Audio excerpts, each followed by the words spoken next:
آؤ نہ دیکھیں کہ وہ توکل کدھر ہے۔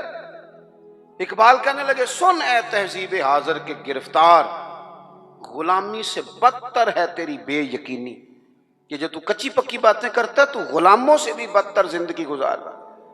پکی بات ہو، مضبوط اعصاب ہو، مضبوط بات ہو، اس میں جھول نہ ہو، اس میں کمی نہ ہو، اس کے اندر کوئی ایسا انداز فکر نہ ہو، انسان مضبوط افکار کے ساتھ آگے چلے تو پھر وہ یقین کامل کی دولت کی طرف بڑھتا ہے، پھر اسے مضبوطی نصیب ہوتی ہے۔ لیکن ہمارے ہاں یہ ہوتا ہے کہ بہت کمزور لوگوں کی باتیں ہیں، بڑی کچی باتیں ہیں۔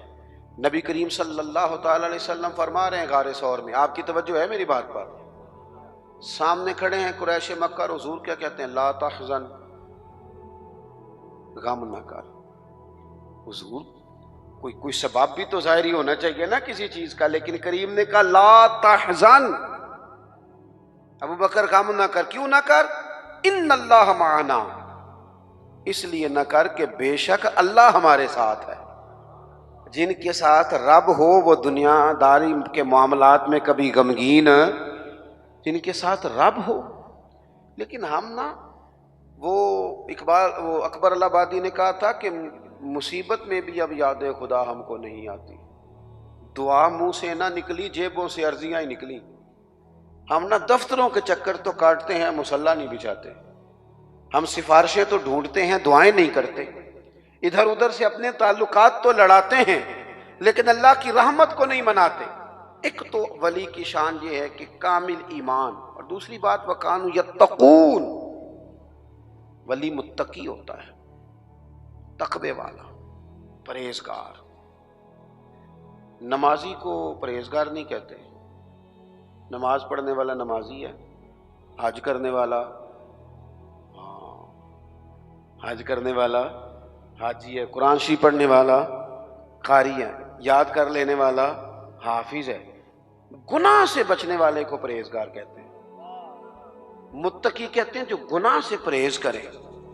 اور میں آپ کو صحیح بتاتا ہوں، تجربہ کر لینا، دعائی کھانا آسان ہے، پرہیز کرنا، اسی طرح نماز پڑھنا بعض اوقات آسان ہے لیکن پرہیز کرنا، نمازی بن کے دکھانا مشکل ہے۔ پرہیزگار، متقی کہتے ہیں پرہیزگار کو۔ میں ایک دفعہ اپنی اماں جی کو لے کے ڈاکٹر کے پاس گیا ہوا تھا، تو ایک اماں جی آئی ہوئی تھی بوڑھی، وہ ہم سے پہلے ان کا نمبر تھا، تو کھانس رہی تھی بڑا۔ تو ڈاکٹر کہنے لگا اماں جی جی تسی چول چھڑ دیندے ہو تے پھر میں دوائی بھی تہاڈی کٹا دینا، جی تسی چول نہیں چھڑنے تے پھر میں دوائی لکھ دینا۔ تو اماں جی تھوڑی دیر چپ رہیاں تے بعد کہنے لگیاں پتر تو دوائی لکھ ہی دے۔ یعنی پرہیز مشکل کام ہے، لوگ دوائی کھا لیں گے اور سالوں کھا لیں گے، لیکن پرہیزگاری، متقی پرہیزگار وہ بندہ ہوتا ہے جو بولنے میں بھی محتاط ہو، کھانے میں بھی محتاط ہو، بے لگام نہ ہو، سوچ کے بولے، حلال کھائے، طیب بات کرے، وہ کسی کے ساتھ گفتگو کرنے میں ڈرے کہ اس کی دل آزاری نہ ہو جائے، وہ محتاط ہو، محتاط۔ ہمارے ہاں لوگوں کو باتیں کرنے کا بڑا شوق ہے، وہ اتنی باتیں کر جاتے ہیں پتہ ہی نہیں ہوتا کس کس کو تکلیف دے جاتے ہیں۔ اپنے آپ کو بتانے کا بڑا شوق ہے، وہ اس قدر زیادہ آگے بڑھتے ہیں کہ کئی دفعہ نا اس میں کمزوری آ جاتی ہے کہ وہ دائرہ کار کراس کر گئے۔ متقی شخص وہ ہوتا ہے جو ذرا محتاط ہو، احتیاط والا ہو، پرہیزگار ہو۔ حضرت سیدنا عمر فاروق رضی اللہ تعالیٰ عنہ نے نا حضرت ابی بن کعب رضی اللہ تعالیٰ عنہ سے ایک دفعہ پوچھا، اگرچہ حضرت عمر بھی بڑے عالم تھے لیکن جناب ابی بن کعب رضی اللہ تعالیٰ عنہ قرآن مجید بڑا سونا پڑھتے تھے، اس لیے ان کی ذمہ داری تھی کہ وہ تراویح کی امامت کریں گے۔ آپ نے پوچھا کہ اے ابی بن کعب، آپ بڑے حدیث کے جاننے والے ہیں اور قرآن مجید پر بڑی آپ مطالعہ کی نظر رکھتے ہیں، ایک بس مسئلہ تو بتائیں۔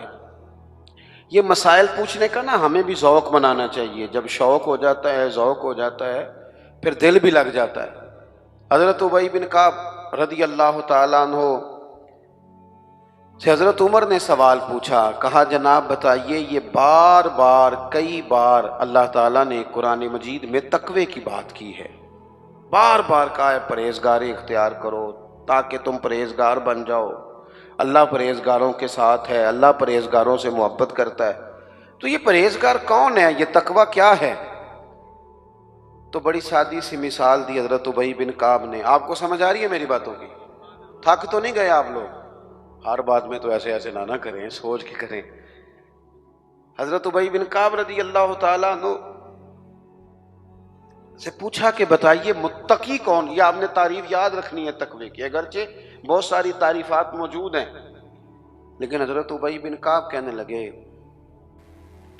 اے عمر، اگر آپ تنگ رستے سے گزر رہے ہوں، دونوں طرف جھاڑیاں ہوں، کانٹے دار جھاڑیاں، رستہ تنگ ہو، اور آپ نے کھلا لباس پہنا ہو، تو آپ کیسے گزریں گے؟ تو حضرت عمر کہنے لگے بڑی صاف سی بات ہے، ذرا کپڑے سمیٹ لوں گا اور تھوڑا سا نہ ادھر ادھر دیکھ کے محتاط ہو کے گزروں گا کہ میرے کپڑے جھاڑیوں سے الجھ نہ جائیں. حضرت ابی بن کعب کہنے لگے بس یہی سادی سی بات ہے، دنیا میں بھی دونوں جانب گناہوں کی جھاڑیاں ہیں، جو ذرا اپنے آپ کو سمیٹ کے گزر جائے اسے متقی اور پرہیزگار کہا جاتا ہے. ذرا سمٹ کے گزرے، غیر محتاط نہیں، بات کرے تو احتیاط سے، اور سب سے بڑا مسئلہ رزق کے معاملے میں محتاط ہو. جو لوگ رزق حرام کھاتے ہیں نا، روحانی زندگی ختم ہو جاتی ہے بالکل. رزق حرام سب سے بڑا نقصان یہ کرتا ہے کہ بندے کی عبادت کی لذت چلی جاتی، سجدے میں ذوق نہیں آتا. متقی لوگ نا احتیاط سے زندگی گزارتے ہیں، وہ خیال کرتے ہیں، وہ سوچتے ہیں کہ یہ چیز آئی ہے تو کہاں سے آئی. ان کی زندگی کے اندر یہ احتیاط پائی جاتی ہے. حضرت عبداللہ ابن عمر رضی اللہ تعالیٰ عنہ بڑے عالم تھے، حج کے مسائل سب سے زیادہ حضرت عبداللہ ابن عمر کو آتے تھے. اذان شروع ہوئی، اذان سنیں. تو متقی آدمی وہ ہے جو تھوڑا سا نا پرہیز کرے. ہمیں نا اپنے اوپر تھوڑی پابندیاں لگانی پڑی. ہمیں صرف ہر اس چیز کی طرف بڑھنا ہوگا جو اللہ تعالیٰ نے ہمارے لیے جائز رکھی ہے. جو ہمارے لیے درست نہیں ہے، ہمارا حق نہیں ہے، اس سے پوری طرح بچیں گے تو متقی کہلائیں گے. اور ویسے بھی جب انسان تقوی کے رستے پہ رہتا ہے تو وہ تھوڑا سا نا باوقار رہتا ہے، وفادار رہتا ہے. اور جب وہ کوئی پرواہ نہیں کرتا، جدھر مرضی نکل جاتا ہے، تو پھر وہ آہستہ آہستہ اپنی نظروں میں اپنے آپ کو بے وقت سمجھتا ہے. وہ پھر مہنگے کپڑوں کے نیچے پیچھے چھپنا چاہتا ہے، بڑی گاڑیوں کے پیچھے چھپنا چاہتا ہے، اپنی مال و دولت کی بنیاد پر کئی دفعہ عزت تو کرا لیتا ہے، اپنے عہدے کی بنیاد پر سلوک تو کرا لیتا ہے، لیکن وہ محسوس کرتا ہے کہ میرا ضمیر مجھے ملامت کرتا ہے. اللہ کے بندے وہ تھے جو ذرا احتیاط سے چلتے تھے. بس چونکہ اذان ہو گئی ہے، بات کو ختم کرنا ہے.